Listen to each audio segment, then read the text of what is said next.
Have you ever zoomed in on a TikTok or Instagram video and felt the urge to measure your own face against some invisible ruler? You might have stumbled across the latest beauty craze, facial harmonizing or balancing. Millions of videos have racked up billions of views, dissecting noses, lips, and jawlines to see if they're, well, balanced. Today, we're diving into why this obsession with symmetry isn't just about good lighting or makeup. It's a trend with a long, strange, and troubling history. Let's get into it. So, what does it mean to harmonize your face?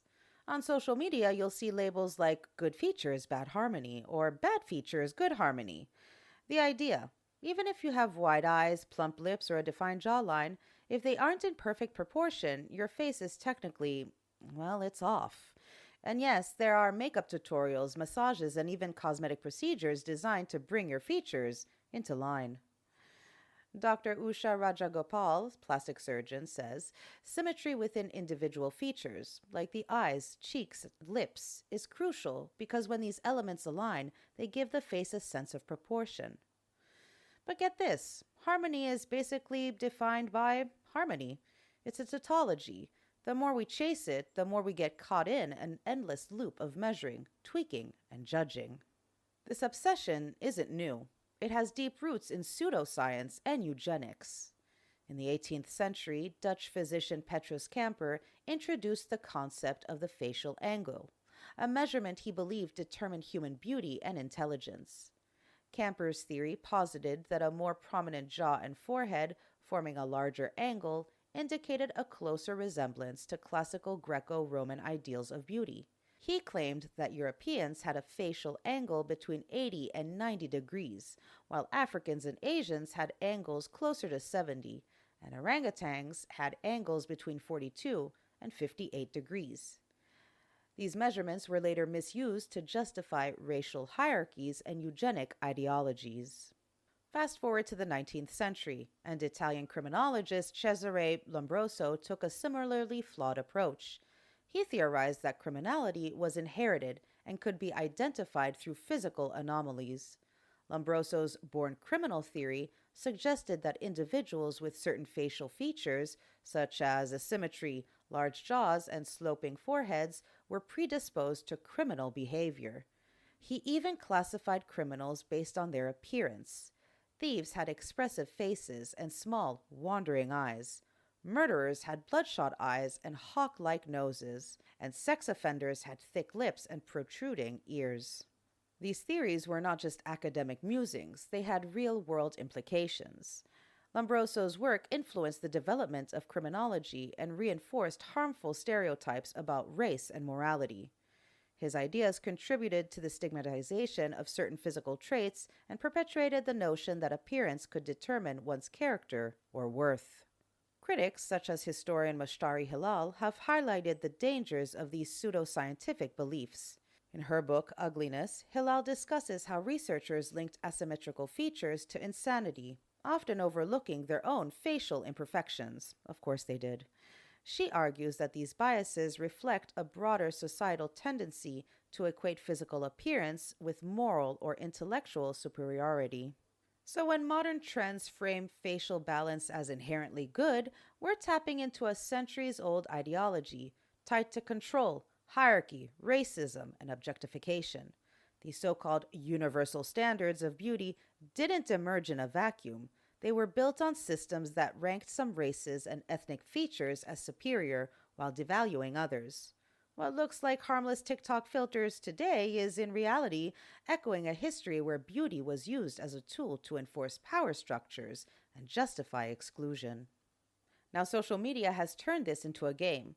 Users apply filters, study the golden ratio, or what's rumored to be the golden ratio, and get cosmetic work to achieve symmetry. Even celebrities like Lindsay Lohan are cited as examples of harmonized features. Oh, and this might surprise you, but the golden ratio isn't actually backed by science. Studies show it doesn't universally correlate with beauty. Symmetry is socially constructed, constantly shifting, and influenced by cultural and historical context. In other words, my friends, what's perfect is mostly whatever society says it is this week. The golden ratio, long celebrated in cosmetic circles, is often cited as the formula for beauty.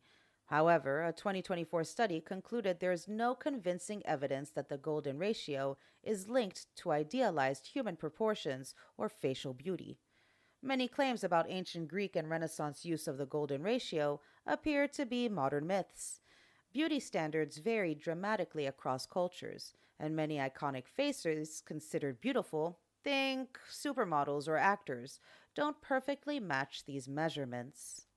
Despite this, the golden ratio is still influencing beauty ideals. Dr. Julian De Silva, a facial cosmetic surgeon, ranked supermodels by facial symmetry and classical proportions.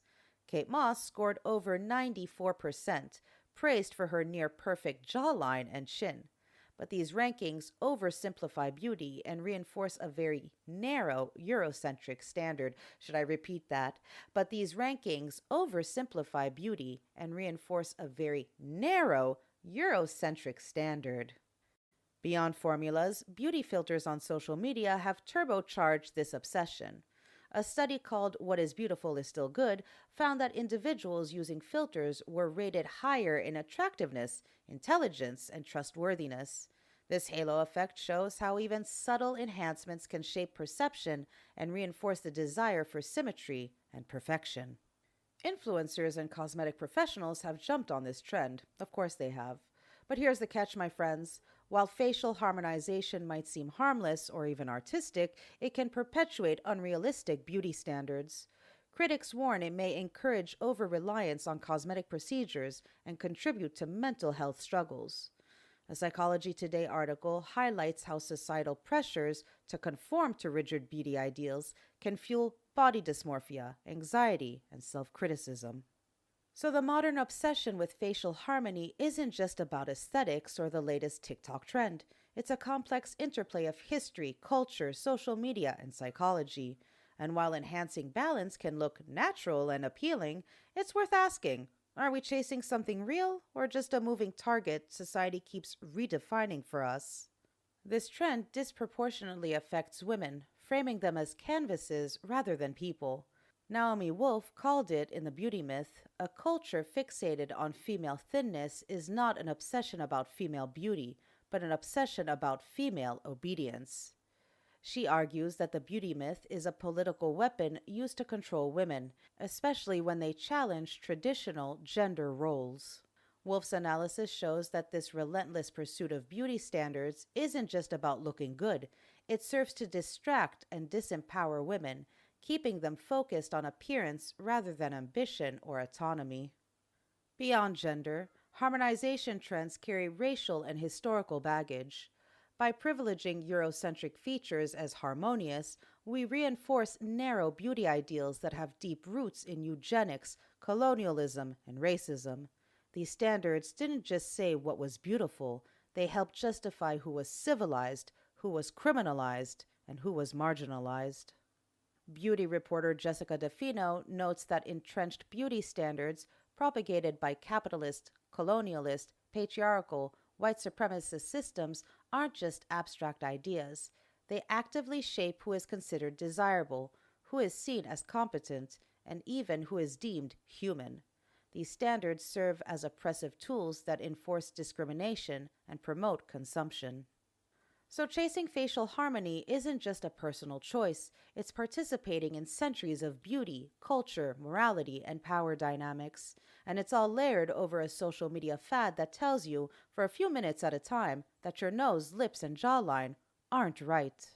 The intersection of beauty standards with social media trends amplifies the pressure to conform. It normalizes cosmetic procedures, fuels self criticism, and makes this pursuit of perfection feel urgent and inescapable.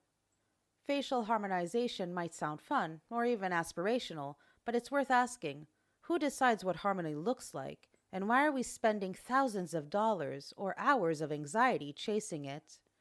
Remember, my loves, your face is unique, asymmetrical, and historically loaded with meaning, but that doesn't make it any less beautiful. And if history teaches us anything, it's that the push for so-called perfection has always been less about beauty and more about control. Control over women, over race, and over difference itself. Next time when you scroll past a harmonized face, maybe smile at the imperfection, because that imperfection is exactly what makes you human. All right, my loves, that's a wrap on today's episode. If you found it eye-opening and informative, share it with your friends, coworkers, family, or anyone who needs a little reality check about beauty culture. Don't forget to hit subscribe on our YouTube channel and keep an eye out for the October trailer dropping next week. Until then, stay curious, stay hydrated, and most importantly, stay safe. Bye. Make it clap, clap, clap, clap.